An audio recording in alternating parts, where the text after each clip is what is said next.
بسم الله الرحمن الرحيم ربنا إننا سمعنا مناديا ينادي للإيمان أن آمنوا بربكم فآمنا ربنا فاغفر لنا ذنوبنا وكفر عنا سيئاتنا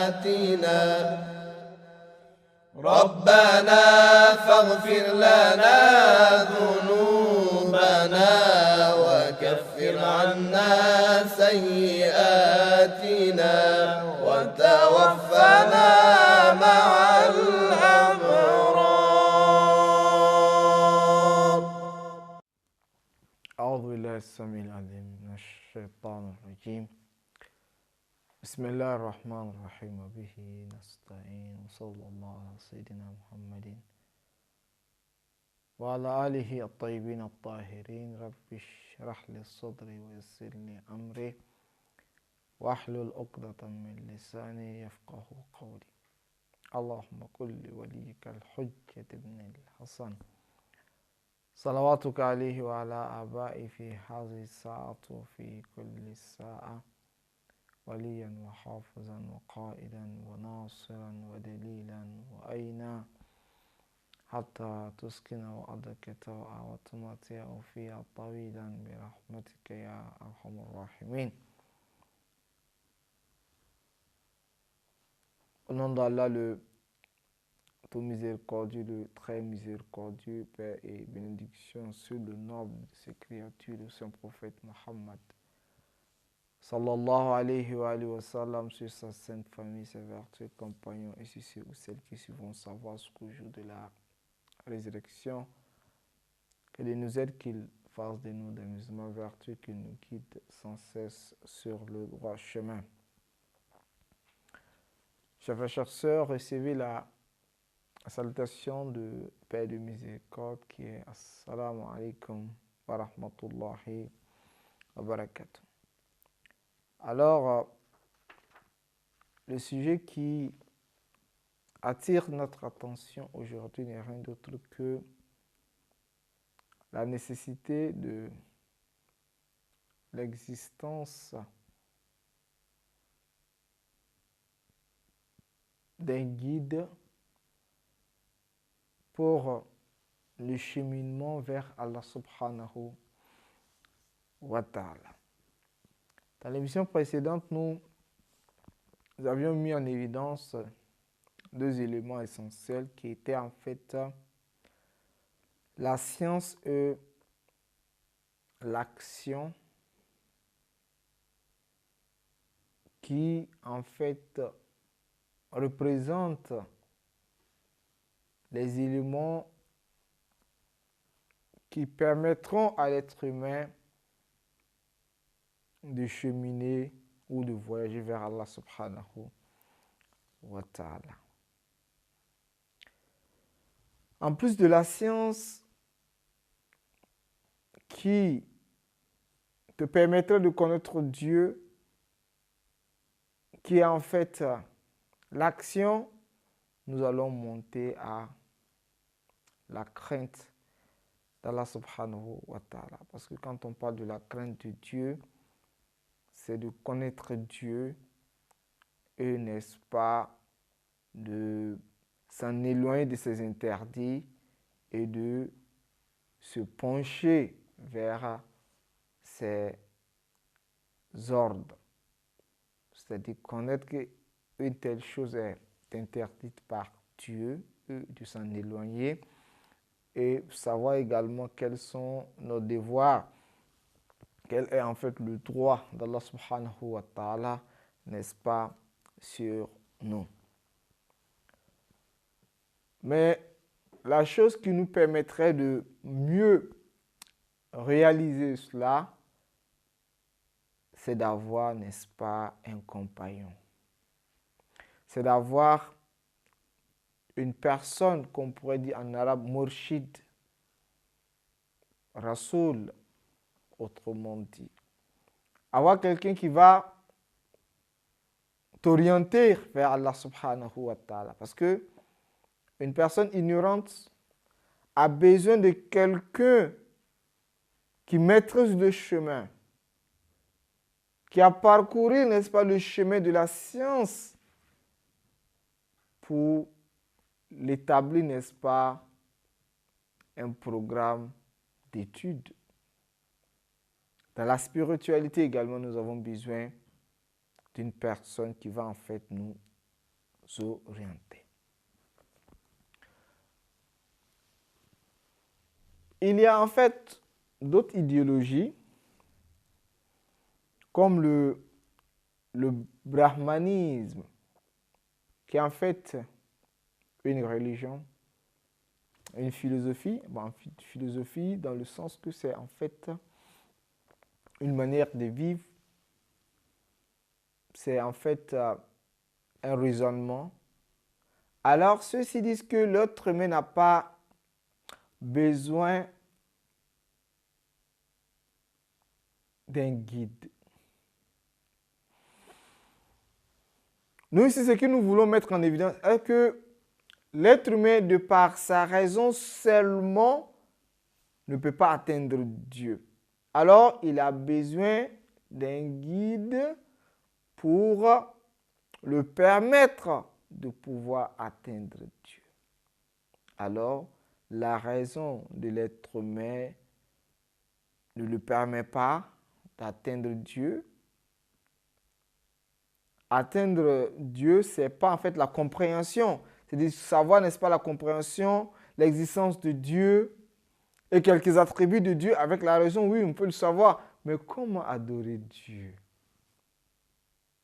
Quelles sont, n'est-ce pas, les réelles définitions des attributs de Dieu? Nous avons besoin des enseignements religieux.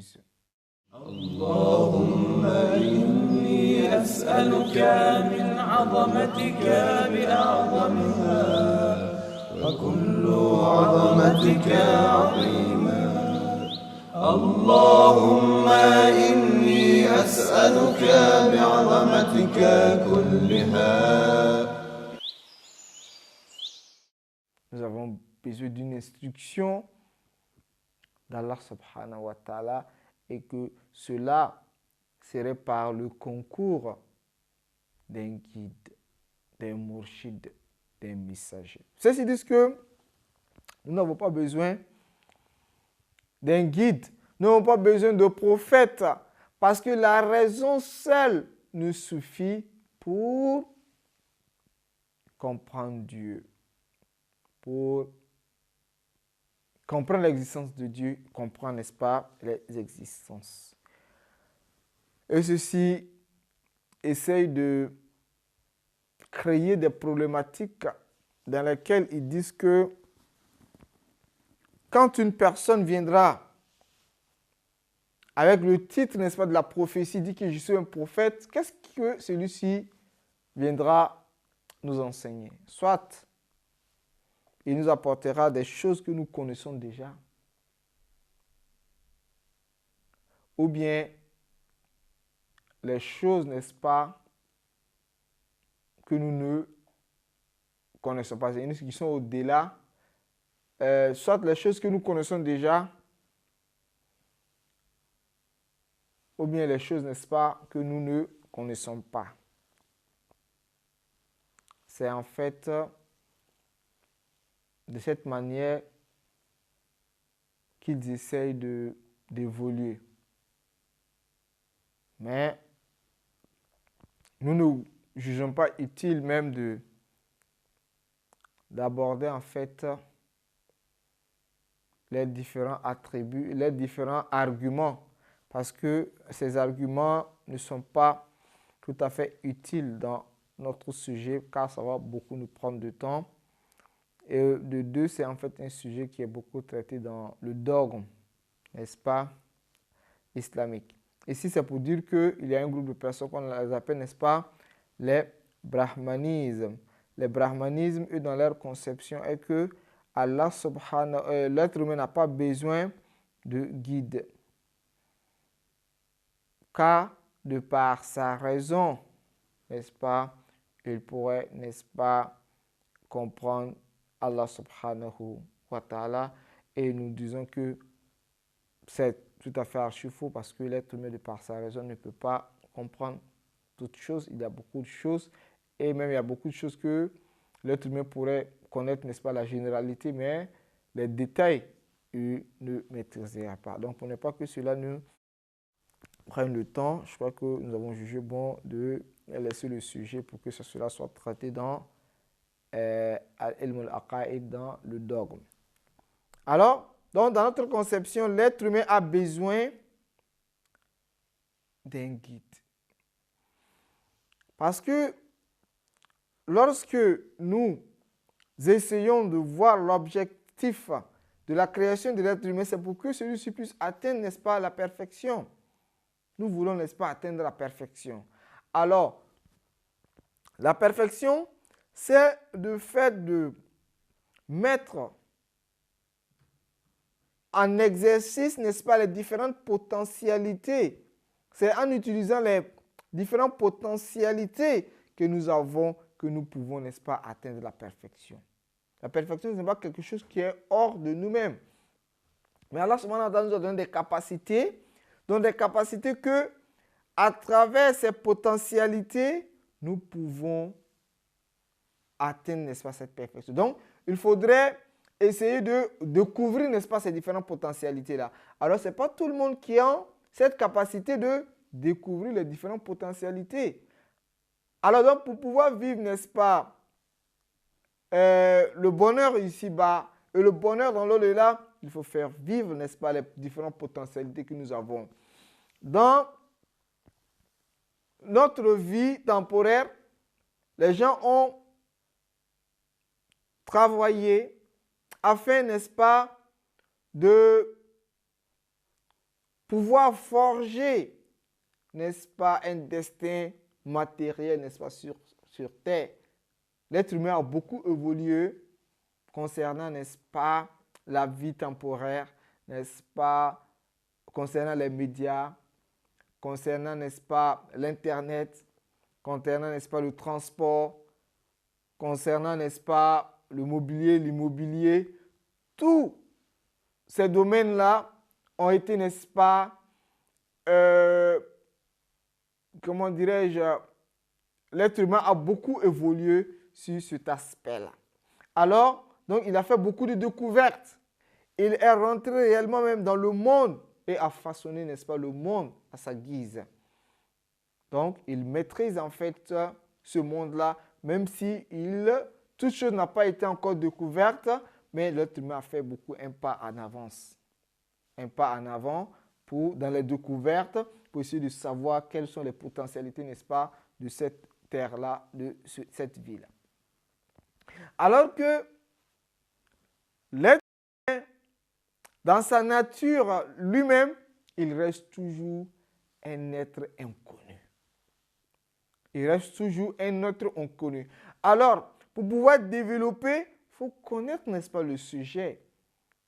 Les explorateurs, les chercheurs, quand ils viennent, ils essaient de chercher à savoir quels sont les éléments qui se retrouvent, n'est-ce pas, sur cette terre, qui se trouvent, n'est-ce pas, dans le cosmos, pour pouvoir orienter, n'est-ce pas, le monde à leur guise. Donc, il faudrait d'abord savoir, et selon, n'est-ce pas, notre connaissance, nous allons orienter. Parce que tant que tu ne connais pas les différents secrets, les différentes réalités de cette vie, tu ne pourrais en aucun cas, n'est-ce pas, l'orienter.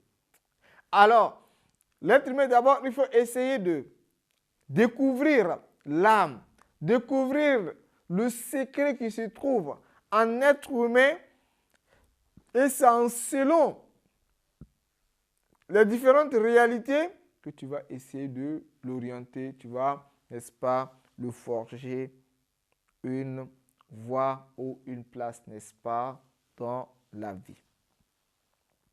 Alors, qui est cette personne-là qui pourra le faire si ce n'est pas une personne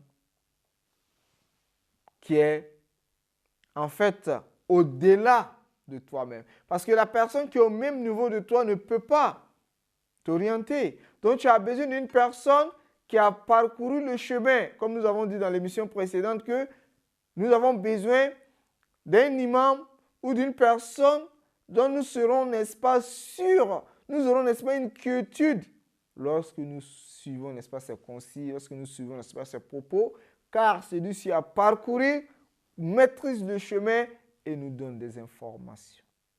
Cela est tout à fait différent avec celui qui n'a jamais parcouru le chemin et qui te dit, va, voilà en fait le chemin. Ni est aussi différent de celui-là aussi qui dit, je n'ai jamais parcouru, mais parcourons ensemble. Je crois que c'est le chemin, mais parcourons ensemble. Donc, on a besoin d'une personne qui maîtrise réellement le sens de ce chemin parce qu'il a parcouru, parce qu'il connaît réellement ce qui se passe. Alors, celui-ci ne doit être qu'un prophète, un imam ou une personne proche d'Allah subhanahu wa ta'ala. Dans la théosophie ou bien dans le gnose islamique, il était dit que l'objectif recherché par l'être humain, c'est at-tawhid, le monothéisme. Tout ceci font, n'est-ce pas, tous les manœuvres, c'est pour, n'est-ce pas, atteindre réellement at-tawhid, avec les différentes interprétations de at-tawhid. Alors, ici, tu as besoin de beaucoup d'étapes à suivre, de beaucoup d'étapes spirituelles, l'exercice d'âme, de ton âme, beaucoup d'efforts afin de pouvoir, n'est-ce pas, atteindre cela. Mais l'être humain ne saurait atteindre sans avoir, n'est-ce pas, un guide qui va, n'est-ce pas, t'orienter. Donc, là, la spiritualité également, nous avons besoin, mais il ne faudra pas que des personnes, comme on appelle, vénérer leurs différents guides, de telle sorte que nous leur donnons, n'est-ce pas, des différents qualificatifs ou bien des différentes, n'est-ce pas, nous allons accorder différentes croyances dont ceux-ci sont, n'est-ce pas, innocentes. Je crois que cela n'est pas tout à fait normal. Oui, il faut les rendre sacrés, il faudrait que ce soit des personnes sacrées, oui c'est vrai, mais lorsque ceux-ci vont à l'encontre des textes religieux, des textes islamiques, alors il faut les rejeter. Autrement dit, c'est pour dire oui, nous avons, n'est-ce pas, la spiritualité, notre théosophie, notre gnose, oui c'est vrai, mais il faudrait que cela soit, n'est-ce pas, en symbiose avec les textes religieux, le Coran, n'est-ce pas, la Sunna. Sinon, nous devrons, n'est-ce pas, les rejeter. Alors, chers frères, chers sœurs, voilà en fait ce que nous avions à dire concernant ce sujet. Alors, la suite viendra dans l'émission à venir. Wassalamu alaikum wa rahmatullahi wa barakatuh. يا أرحم الراحمين يا أرحم الراحمين يا أرحم الراحمين يا أرحم الراحمين يا أرحم الراحمين يا أرحم الراحمين